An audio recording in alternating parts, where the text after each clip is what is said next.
Hello everyone, Namaskara. Welcome to Minutes Bite.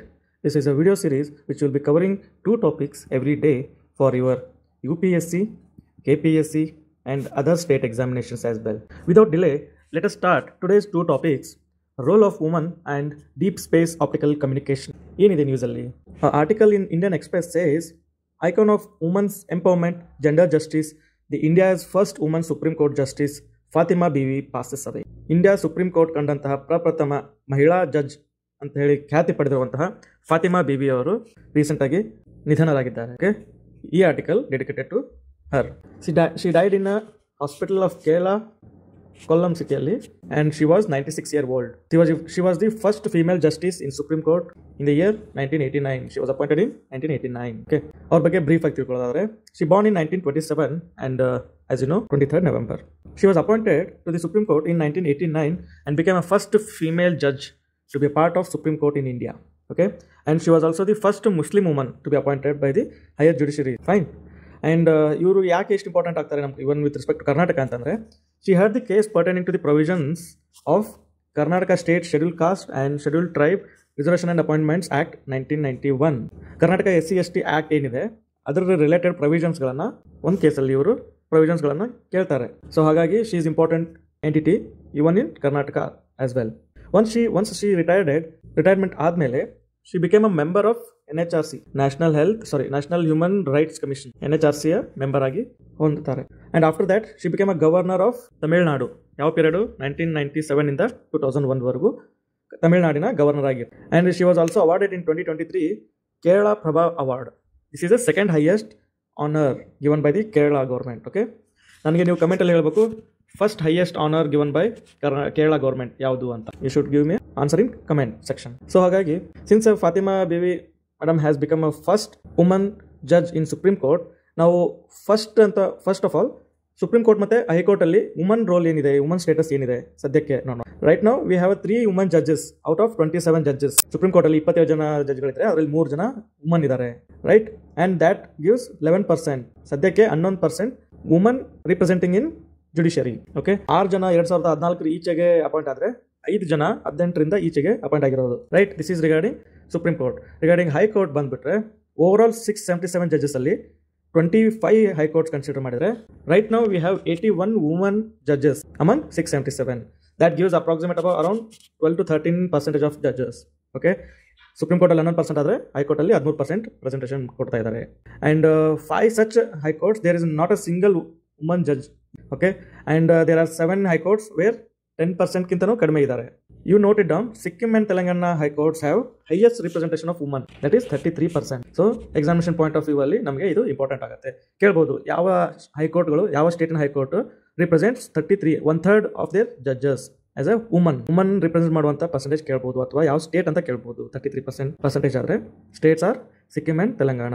Right, since it's first of its kind, ನಾವು first of many ನೋಡಬೇಕಾಗತ್ತೆ. ಮೊದಲನೇ woman president ಆಗ್ಬೋದು, prime minister ಆಗ್ಬೋದು, union budget ಮಂಡಿಸಿದವರು ಆಗಿರ್ಬೋದು, chief justice ಇರುವಂಥ ಫಾತಿಮಾ ಬಿಬಿ ಬಗ್ಗೆ ನಾವು ಮಾತಾಡ್ತಿದ್ದೀವಿ, ಅವ್ರ ಬಗ್ಗೆ ಆಗ್ಬೋದು. And first lady speaker Meera Kumar ಆಗ್ಬೋದು. ರೈಟ್, ಇಂದಿರಾ ಗಾಂಧಿ, ಪ್ರತಿಭಾ ದೇವಿ ಸಿಂಗ್ ಪಾಟೀಲ್. ನಮ್ಗೆ ಬೇಕಾಗಿರೋದು you should focus on first governor Sarojini Naidu and first chief election commissioner. ಯಾಕೆ ಅಂತ ಹೇಳ್ತೇವೆ ಅಂದರೆ, ಮುಂಬರುವ 2024 ಎಲೆಕ್ಷನಲ್ಲಿ election commission of India ECI ಇದು ತುಂಬ ಇಂಪಾರ್ಟೆಂಟ್ ರೋಲ್ ಬರೋದ್ರಿಂದ there might be chances they may ask first of its kind, first woman chief election commissioner ಯಾರು ಅಂತ ಕೇಳಬಹುದು, possibilities. Right, and first woman leader of opposition ಯಾರು? Sonia Gandhi. And first female president of United Nations General Assembly UNGA. First female president ಅಂತಂದರೆ Vijayalakshmi Pandit. You all know ಇವರು ಯಾರ sister ಅಂತ ಹೇಳಿ, ನಮ್ಮ Chacha Nehru. Right, so this is about the first topic, Fatima Bibi. ಅವರು contribution ಆಗ್ಬೋದು, what all the roles she had played after the retirement, and first of its kind woman CM ಆಗ್ಬೋದು, governor ಆಗ್ಬೋದು, prime minister, president. So given a list, please go through that. Okay, coming to the second topic, deep space optical communication. ಏನಿದು?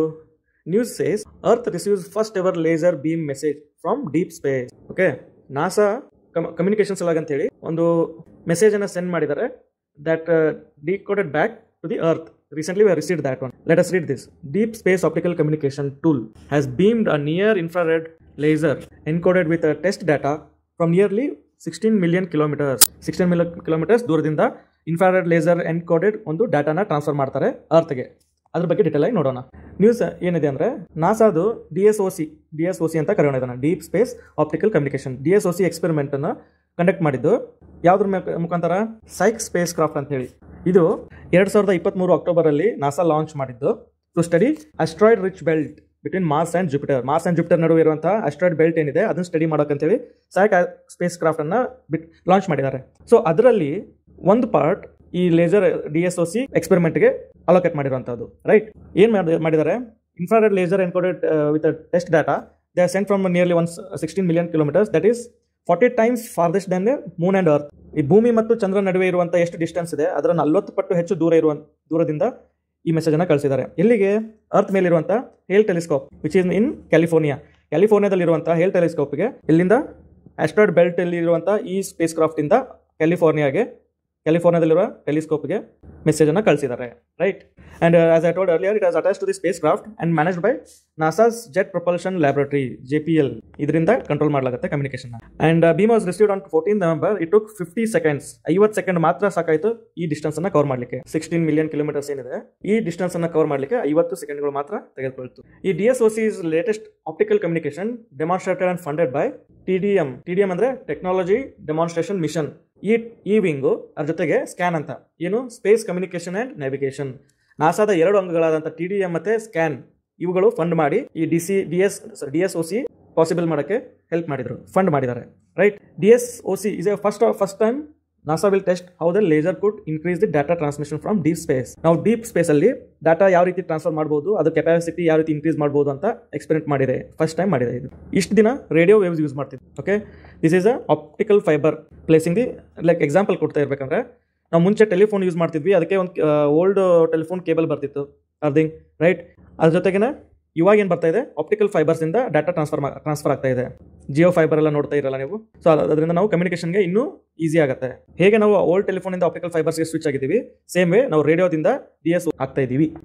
Right, and technology involve with equipment in both end, ಸ್ಪೇಸಿಂದನೂ ಕೂಡ ಅರ್ಥಿಂದನೂ ಕೂಡ. ಸ್ಪೇಸಲ್ಲಿ ನಾವು ಯಾವ space craft Psyche space ಕ್ರಾಫ್ಟಿಂದ send ಮಾಡ್ತಾ ಇದ್ದೀವಿ, ಅರ್ತ್ ಹತ್ರ ರಿಸೀವ್ ಮಾಡ್ಕೊಳ್ತಿದ್ದೀವಿ ಅರ್ತ್ ಮೇಲ್ಗಡೆ.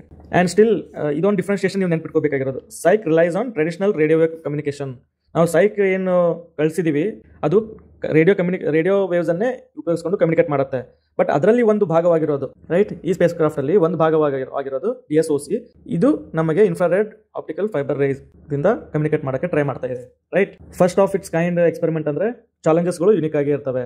Okay, DSOC intended to demonstrate high rate transmission of data of distance up to 240 million miles. That is approximate of 390 million kilometers. ಇವಾಗಿರೋದು 16, right? And more than that is 390 million kilometers. That is a distance which says twice the distance between sun and earth. Sun ಮತ್ತು earth ನಡುವೆ ಇರುವಂಥ distance ಎಷ್ಟಿದೆ ಅದರ double, that some of 390 million kilometers. Okay, and Psyche experiment ಇರೋದು 6 years ಮಾತ್ರ. So first 2 years ಅಲ್ಲಿ ಈ ಎಕ್ಸ್ಪೆರಿಮೆಂಟನ್ನು conduct ಮಾಡ್ತಾರೆ DSOC ಇದು. ರೈಟ್, ಈ ಕಮ್ಯುನಿಕೇಷನ್ ಯಾವ ರೀತಿ ಡೆವಲಪ್ ಆಗ್ತಾ ಬಂದಿದೆ ನಾಸಾದಲ್ಲಿ, 2013ರಲ್ಲಿ laser communication demonstration tested, and in 2021 laser communication relay demonstration launched which used optical communication relay capabilities. And last year in 2022 terabyte infrared delivery system project has been conducted and downlinked highest ever data rate from the satellite. Illuvaregue highest rate of transfer of a data has been conducted by terabyte infrared delivery system. ಇದನ್ನು ನೀವು ನೆನ್ಪಿಟ್ಕೊಳ್ಬೇಕಾಗಿರೋದು.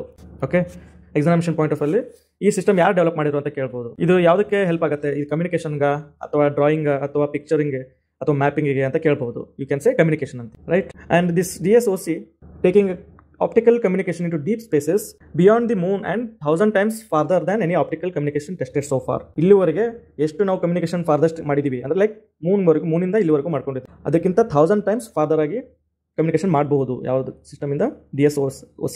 If it succeeds, ಮುಂದೆ ಬರುವಂಥ ಅಸ್ಟ್ರೋನಾಟ್ಸನ್ನು ಮಾರ್ಸಿಗೆ ಕಳಿಸುವಂಥ ಏನು mission ಇದೆ ಅಲ್ಲಿ ನಾಸಾಗೆ ತುಂಬ help ಆಗುತ್ತೆ. ಇದು ಯಾವುದು, deep space optical communication. I hope you understood the second topic as well. First one role of woman ಆಗ್ಬೋದು and deep space optical communication. Hope you understood well. ಈ ಕ್ಲಾಸಿನ PDF ಬೇಕಾದರೆ ನಿಮಗೆ ನಮ್ಮ ಟೆಲಿಗ್ರಾಮ್ ಚಾನಲ್ ಕ್ರಿಸ್ಪಿ ಕರೆಂಟ್ ಅಫೇರ್ಸ್ನ follow ಮಾಡಿ. Thank you for watching. Have a good day.